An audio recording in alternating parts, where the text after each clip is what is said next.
Hi, everyone. Welcome back to the Power Forward podcast. I'm your host, Jackie Rainica, a mindset coach and former Ivy League athlete, here to help student athletes, parents, and coaches focus on progress, not perfection. Every other week, we'll welcome a new guest with relevant experience to share their perspectives and tools to support growth on and off the field. It is my absolute pleasure to welcome my dear friend, Caro George, to the podcast, as she is an embodiment of everything Power Forward represents. The youngest of four talented athletes, Kat grew up in New Jersey, excelling in the classroom while starring on the USA field hockey junior national team. She went on to play and win a lot at Princeton University, where she studied ecology and evolutionary biology. Kat is no stranger to adversity, as she suffered multiple knee injuries while playing for Team USA after graduation. Her passion for understanding nutrition's role in recovery, and a certain someone she now calls her husband,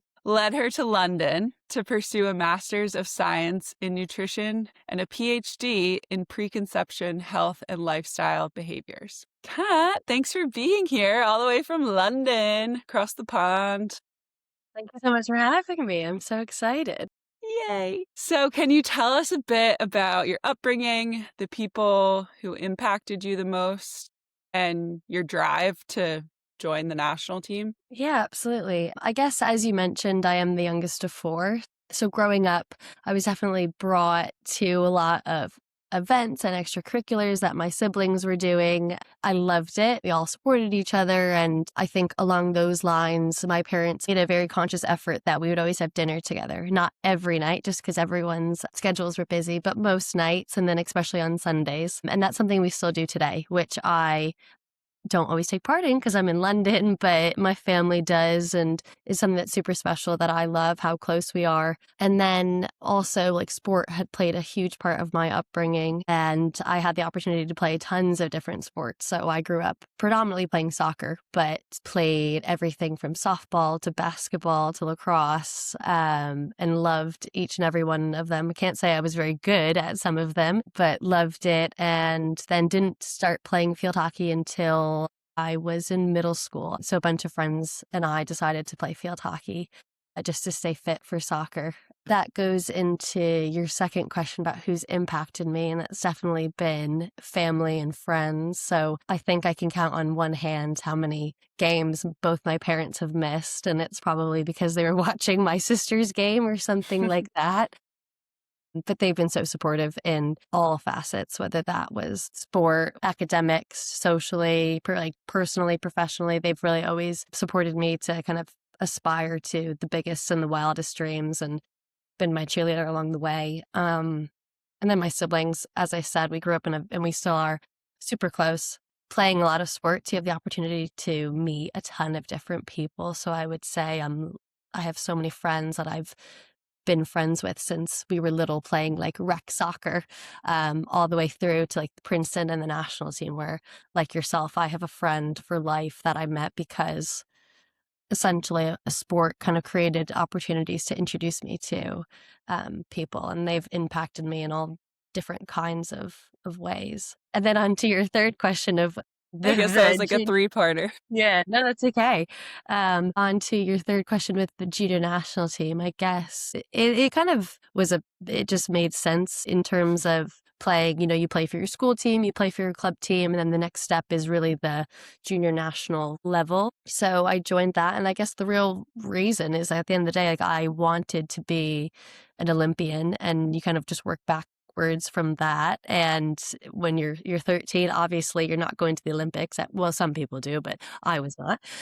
And so it was just, okay, you start at kind of stage one, which is like within the like junior national like camps, and then you go and you make the team, and it's just like a stepping stone. But yeah, the real reason for it all was kind of that just like long-term goal of wanting to be an Olympian. So you knew that was a dream from when do you think was the first time you thought about being an Olympian? I don't know, maybe you go into high school and you kind of make your first like camp or something. You're like, oh, I'm pretty good at this. And This then could be real. and then obviously like the older like teams are there. So then you see them and then you see the national team and you kind of just set your aspirations big. And I guess I fell into field hockey around the Beijing Olympics. And it was like the US team had a team there. So team going. So it even it was kind of hit home a little bit closer just having a US team to cheer on. You had the Olympics and this dream and this team and these players who you wanted to be. But was there ever a time before college where you felt pressure? How did you manage that? Yeah, there's definitely plenty of times that I felt pressure and I guess playing sport and I guess give 100% in the classroom as well. There's definitely pressure. When I was going through the recruitment process to choose schools and I knew that I wanted to play field hockey and go to like a more academic college, I guess, is like have both. And I had gone through the process with Princeton and I had, what did we call it at the time? Committing to the application process is what it's called. Which I know you know. And so I committed to the application process and I had taken my SATs once, but I didn't get high enough scores, so I knew I had to take them again. I was so nervous because, there's so much pressure just because, you've committed to this process, which only like, it's just like a verbal commitment. It doesn't mean anything. There's no like, you didn't sign anything. It's just like, okay, I verbally said that I want to go here. The coach was like, okay, you can come here if you get these scores. That's great, but you got to prove it. Yeah. I was like, oh gosh. So going into the second SAT, I was just terrified because, I'm like a junior in high school and I'm like, what if I mess up? Then like, where will I go to school? Like I've already said no to I've already told other schools I'm going through this process with Princeton. Like what will happen if I don't get a better score or like, will I play field? You think of all the possible things that can go wrong or that you won't do it, or what if I get the first question wrong and then that's just gonna I'm gonna spiral. But I guess it was one of those things that I spoke to my mom about, and she's always been someone that I kind of go to in the best and the worst moments. And she's like, you can only control what you can control. You've done the SAT prep class, you've gone and you've done all your work. She's like, you've set yourself up to be in the best possible position, so you just have to take the test and whatever happens after that, we'll address it, whether it's good, bad, otherwise. She's like, you're not going to do it alone. So she's like, it will be fine. Like there'll be another opportunity at a different school, or you might be fine and you go to Princeton. She's like, whatever it is, like you can only control what you control in the moment that you're sitting down taking that test. So there's no sense of worrying about like option A, B, C, D that might not ever happen. So I think, she was super helpful in that moment and she's definitely been helpful in other moments. But that's definitely a time that, I felt an immense amount of pressure, but was able to get through it. And often I get a lot of questions, and I know things have changed now, but if someone was going through that process or they were kind of in your shoes deciding where to go, a lot of people want to know, well, how do I get into Princeton, or how do I go to an Ivy League school or a top academic school? What's something you would tell them? It's a good question, and I don't think there is a formula. Like I think we both went to Princeton, but I think the reasons why we chose Princeton are similar, but they might be different. But I feel, as I say, there's no formula. I would say I think you should be looking for somewhere that is the best fit for you, not just on paper is the best school ever. I guess for me, like I wanted somewhere that was academically challenging, a good field hockey school, I guess were the two kind of main things. And I feel like the academic piece didn't come really into play until when I was looking at schools. My parents saw that there was an opportunity to go to an Ivy League school and really like pushed me towards them, I would say, just because I didn't realize how like big of an opportunity going to an Ivy League school was. I guess I was more focused on the field hockey. I knew that they were great schools, but I just didn't understand like the weight of the opportunity, which I do now. And I'm so grateful that they were like, you should really consider these schools. So I would say like I considered the field hockey and the academic piece together. And then when I was going on visits, I was very much someone that when I went to Princeton, I saw like the team culture, which I absolutely fell in love with. I think the girls actually spent time together outside of the pitch and off the field. So, when they talked about going out, they went out together, or when they talked about studying, they talked about studying together. And they actually enjoyed each other's presence. And then they also enjoyed playing field hockey, which I thought was unique. And you don't see that at every school that you visit. And so I guess that's something that I considered. But again, that doesn't necessarily answer your question with the formula. I think there is no one size fits all, but I think you really should look at what do you want out of a university. And that's kind of what I did. I wanted to, I guess, be challenged academically, play the sport that I loved, and be friends with my teammates. At the end, like, that would have been like my dream. And I guess Princeton fit that to a T.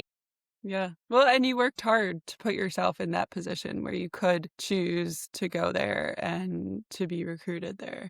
So that took hard work, and I think you can give yourself a lot of credit also. Going back about pressure and expectations, the year before you went to Princeton, they won the national championship, right? Yes, they did. Yeah. Talk about pressure. Yeah. Now you're a freshman, and I'm sure the vibes were high, Yeah. but they're you very can much only like that really too. go down from there unless you stay at that level. What was it like once you got there? Yeah, it does terrify you a bit, I would say. I guess you come in and especially at the time, like, they were girls on the teams that had gone to the 2012 Olympics. So it's like you're Mm. playing with Olympians. Like, I'm terrified. I'm like, I could be wide open, but please don't pass me the ball. I'm so scared. But that quickly kind of, you get over that quickly. But I mean, I guess you're excited to be a part of it, I think, or I was definitely just excited to be a part of it. Like, there are not many times you get to learn from people that are the best in the country, or even the coach, like, who's, one of the best in the country. So I think just being super grateful for the opportunity and, working hard. It doesn't matter if someone is a two-time Olympian that you're playing with, I guess. Doesn't change your work. It doesn't have to change your work ethic, even though I was terrified on the inside. But it's definitely, a lot of pressure. But I guess that's the nice thing about coming in with other recruits, is like, you have people that are coming in going through the same exact thing that you're going through, and you can definitely lean on them. But yeah, you feel the pressure. But I guess that's, to a certain level, that's kind of the fun part about sport, is feeling that pressure and getting nervous, getting excited. Yeah. Embracing it. So you were a superstar on the Princeton team. Generous. Thanks, Jack. That's generous. But with that comes a lot of responsibility. Did you look up to some of those Olympians, or did you have one of the coaches that you could lean on? What were some of the tools you used while you were a leader on that team? I always lean on the people around me. I'm very much a 1+1=3 kind of person. Regardless if I'm a captain or not, I truly think that that's just like my motto in any team that I come into. You have to understand that you always have a role on the team, and every team you'll play a slightly different role. You definitely have characteristics that are your strengths, and you can play certain roles more often, or kind of be that leader more often. But I think I just acknowledge that every team I will play a role. It could be different. It could be the same. And I could have a bigger role. I could have a smaller role, but whatever it is, I'm buying 110% into that role.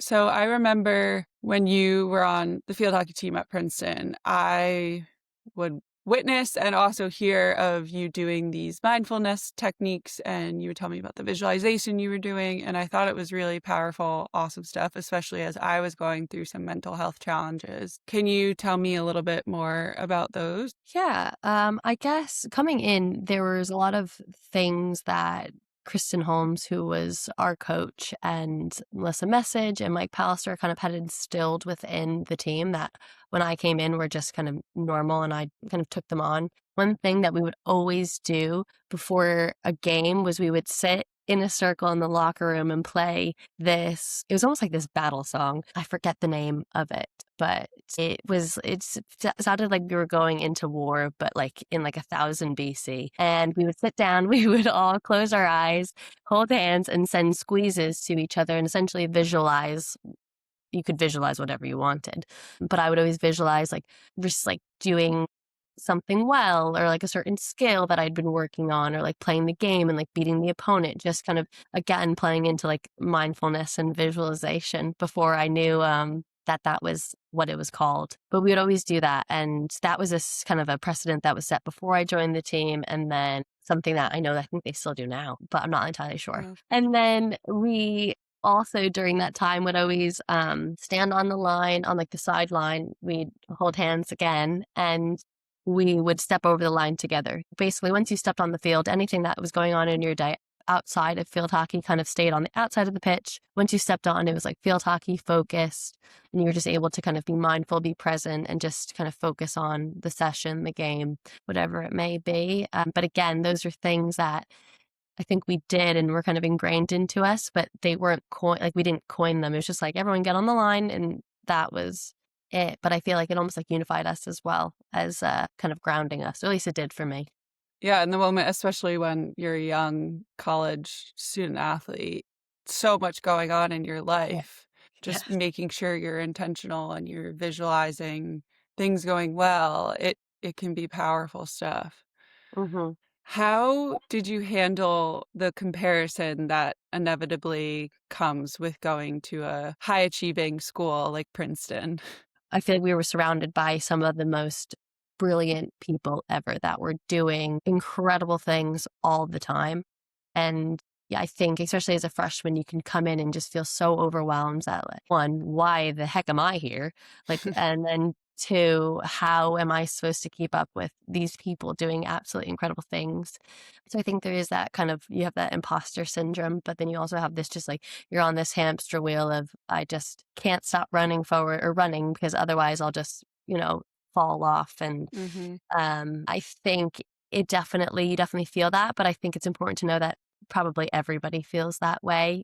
So you're not alone. And then really just kind of like staying true to yourself and navigating what you need when you need it. So kind of what you need it when you're a freshman is so different than what you need when you're a senior. And that's completely fine. But I think just know that everyone's going through it, regardless if they look like they're going through it. I think that they are. And finding people that support you and you can kind of be there for you on the good days, the bad days, the days in between that can kind of help you navigate that, I think are super important. And that will look different for everybody and also different spaces. So I kind of talked about like, I go to my mom for a lot of things and that works for me, but there's also times that I go to friends when I know that they've gone through something similar or I can trust them because they know the exact nuance of the context of what I'm going through, or maybe it's therapy or a sports psychologist or something like that.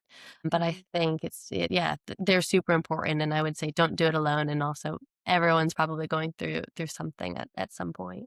Okay, moving toward after graduation, you worked incredibly hard to make the national team, and then your world came crashing down with injury. Can you walk us through that painful time and the tools you gained or had to lean on to get you through? Yeah, it was. Sorry to bring it up.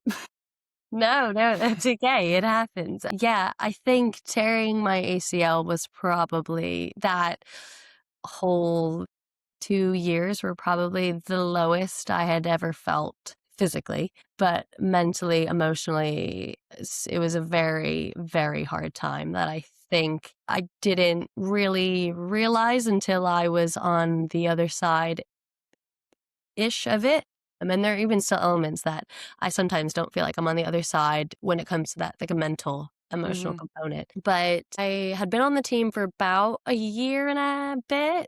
And then during one session, I wore new turf shoes on a dry turf and just took a bad step and ended up tearing my ACL. And it's devastating. I think I had, fortunately, to that point, never experienced a injury that I knew the recovery was going to be months and months and months. Well, you did break your jaw. That was crazy. Yes, I said that. And then I was like, that was also a very hard injury. But I guess it was kind of like, it's a Right. bone injury where he's like, you will be better in 8 weeks. So I'm like, great, I can do 8 weeks. But yeah, the ACL was really hard in terms of, it was about 8-ish months before our Olympic qualifier. And so you mentally go through that. But with that, I was put on a very aggressive and progressive ACL recovery plan. so that I was essentially returning to run after 4 weeks of surgery. And I had also torn my meniscus, which usually when you tear your meniscus and have it repaired, you're in a brace for 8 weeks, no impact. That's wild.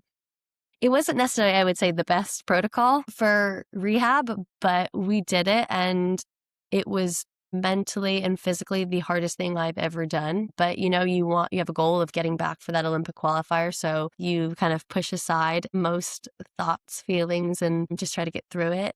And then, unfortunately, about 6 months later, I ended up re-tearing my ACL again. Sadly. And that probably one was more devastating than the first. But yeah, it was such a hard time to go through. But I think I learned a lot about myself, and there were so many silver linings that had come out of that I'm very much a person that is everything happens for a reason. And at the time, I was like, what the heck is the reason for this? Yeah. But, you know, it was mentally and physically, yeah, very, very hard, but it taught me a lot about myself and how resilient I could be in those moments, how important support around you is. Especially when you maybe don't want it. And like I had to lean on my family, my friends, and you really trust my physio and coaches and people like that to support you. And then I'd been someone that luckily mentally had been okay as I navigated sport, but this is probably the first time that I really needed a sports psych just to help navigate and understand, help me kind of process everything that had happened and I was still going through, and how to show up each day with um of the best presence and in the best emotional state. I think something that they helped me a lot do was just to kind of be transparent. They helped me with a lot of things, but two things that I think about is that, not every day you're going to have 100% to give, whether that's mentally, physically, emotionally. So it's on the days that you have 20%, you could just tell your strength conditioning coach, listen, I have 20% today. I'll give you 100% of that 20%. And then on those days, it's up to them to be like, okay, you know what? We're not going to do this strength session. Just go home, rest, whatever. Or, they can help you, and support Just you. learning to advocate for yourself. Exactly that. And yeah, and it made me uncomfortable 100% to be so vulnerable, but it was the best thing that I think I could ever have done for myself, but then also for the people around me could actually help me. Right.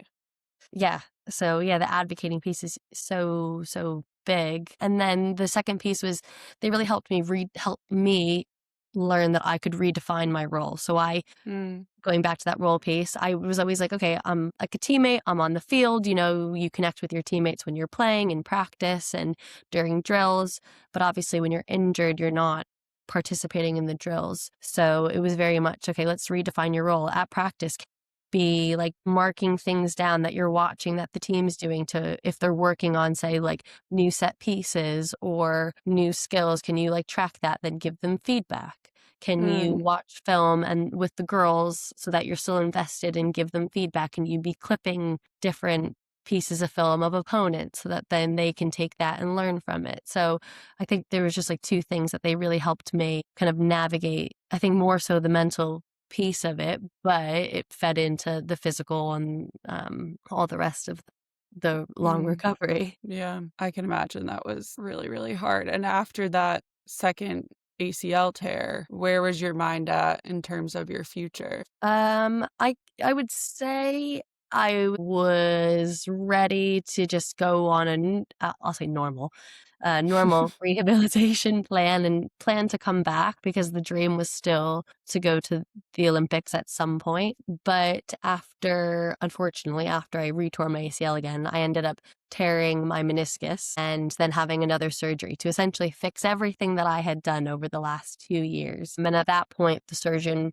gave me a very nice nudge to retire, just out of the kind of more taking a step back from sport and just being in the long term, with the long term health at the forefront. It's probably the best. So unfortunately, I did retire from sport, but not necessarily my decision, but probably the best decision and something that I don't regret doing at all. Mm. I can't say that I I felt that way at the time, but I was going to say that took hard work to get there and to feel that way and to be able to say that out loud too. yes, I would say it's great that that injury happened back in 2018 and it's now 2026. But Hey, people live yeah. with regrets forever, but other experiences came from that. And speaking of that, how did your experience inspire the work you're doing today, pursuing your PhD?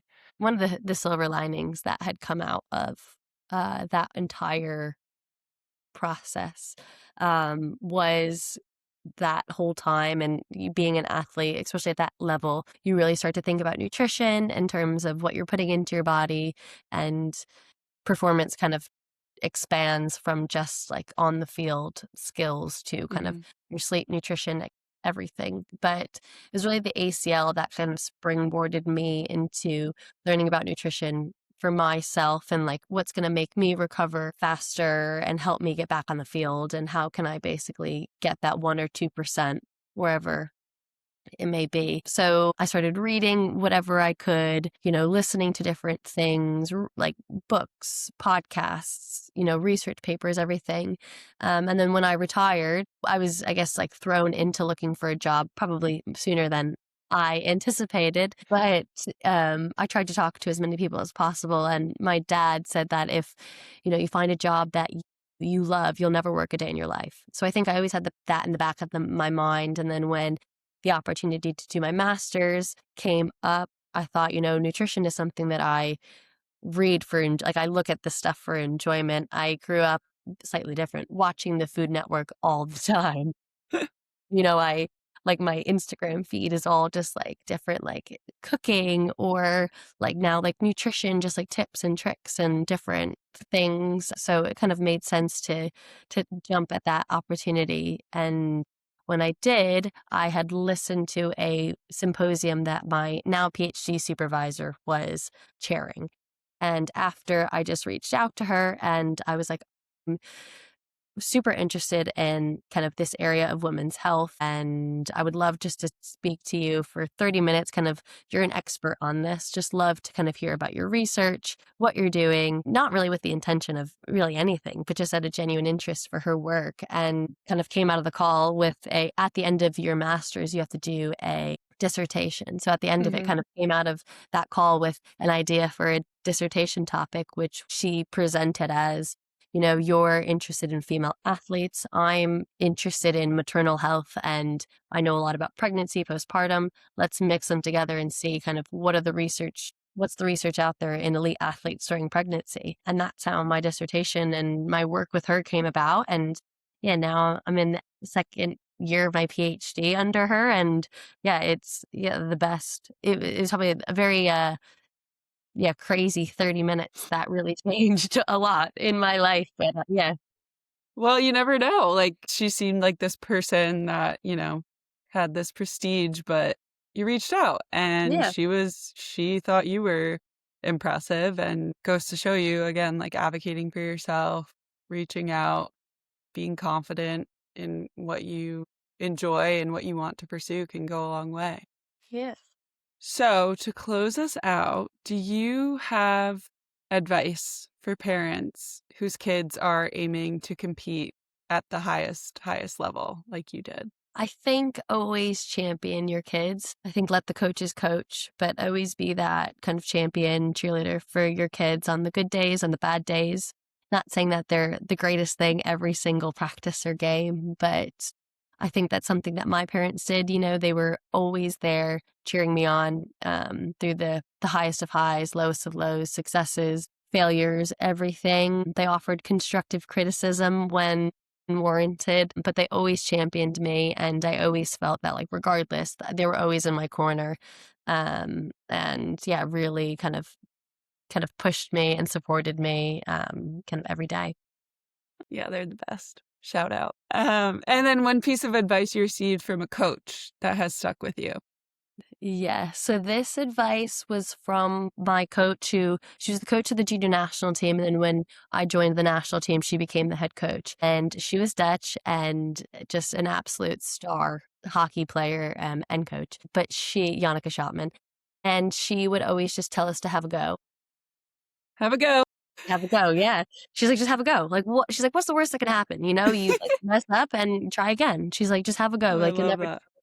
that. But it's very much of the like you miss 100% of the shots you don't take, but Dutch. But yeah, so that stuck with me. I still say that now. I'm just like, oh, I like love that. yeah.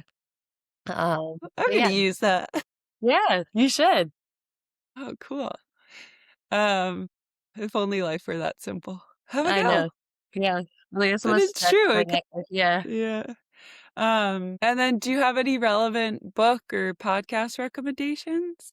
I guess in podcasts, I probably have to give Kristen Holmes' The Line Show a little shout out. But I think it's new, but I think she lives in her values of just wanting to understand human performance and like aligning your values with the work that you do. And I think she embodies that. So I think her podcast brings on very different, guests, but yeah, super, super interesting. I guess I'll have podcasts, to I have to check it say out. yours as well. Thank you. And where can listeners find you? I'm on Instagram only really right now at Cat Caro or Catherine George Nutrition. This is new. It's yeah, new. It's a soft launch. I've created a page, but we'll This get. is your soft launch right now. Oh, great! I need to get some content up. No, and I'm sure in the near future, people can follow along your research and also hopefully maybe work with you. Yeah, But always. brightness is in your future, Catherine George. Thank you so much for joining me and for sharing your experience being vulnerable. I know it hasn't been easy, but just opening up and sharing, I'm sure, will help at least one person. So we're very grateful for you, and I'm grateful for your friendship. Thanks, Jack. Thank you so much for having me. And yeah, I love what you're doing. I love the Power Forward platform. And yeah, you're one of my Thanks. best friends. So happy. Have a go. Yeah, have a go. There you go. Love you. Love Bye. you too.